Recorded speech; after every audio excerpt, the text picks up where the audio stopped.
Et dans le grand angle, retour sur l'Arabian Travel Market 2019, une rencontre des acteurs de l'industrie du tourisme dont le sujet principal était la promotion des voyages et du tourisme musulman mis à mal par une islamophobie persistante. Regardez ce reportage.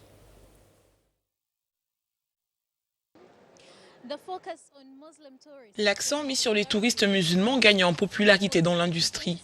En 2017, les dépenses se seraient élevées à 177 milliards de dollars et devraient augmenter de 7,6% pour atteindre 247 milliards de dollars en 2023. Mais la question reste de savoir s'il faut l'appeler explicitement tourisme halal ou garder l'étiquette familiale pour attirer plus de touristes. J'ai suivi les débats à l'Arabian Travel Market. Dans un monde populiste où l'islamophobie persiste, le tourisme et les voyages musulmans peuvent être difficiles à vendre. L'image de marque a donc été un sujet d'intérêt pour les acteurs de l'industrie lors de l'Arabian Travel Market 2019. Halal friendly, c'est un peu le mot à la mode. Le terme voyager halal peut paraître un peu dur, effrayer les hôteliers, mais halal friendly signifie que vous accueillez des voyageurs musulmans, mais que vous pouvez aussi accueillir des juifs, des voyageurs avec un budget limité. Pour Chris Nader, cela dépend à qui vous essayez de vendre. Quand on parle au public, on doit offrir un langage et une communication qui mettent clairement en évidence les valeurs et les services qu'on offre réellement au marché.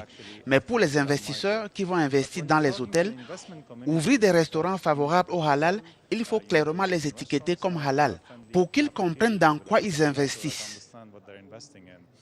En Afrique subsaharienne, les voyages et le tourisme musulman sont tout récents, mais pourtant viables. Selon le Dinar Standard, la région n'a attiré que 7 milliards sur les 177 milliards de dollars dépensés dans le monde en 2017. Surtout à l'ère de Donald Trump, il est difficile pour les musulmans de voyager en Occident. C'est encore possible, mais l'Afrique du Sud est mieux placée pour en profiter. Ils veulent savoir si nous préparons de la nourriture halal, si nos équipements conviennent aux familles. Et ce sont des préoccupations auxquelles nous devons aujourd'hui prendre le temps de répondre.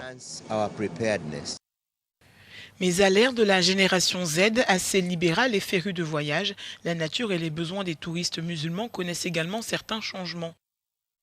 Par exemple, là où on privilégiait la famille, on voit une augmentation notable du nombre de femmes voyageant seules. Les réseaux sociaux jouent également un rôle clé dans cette industrie.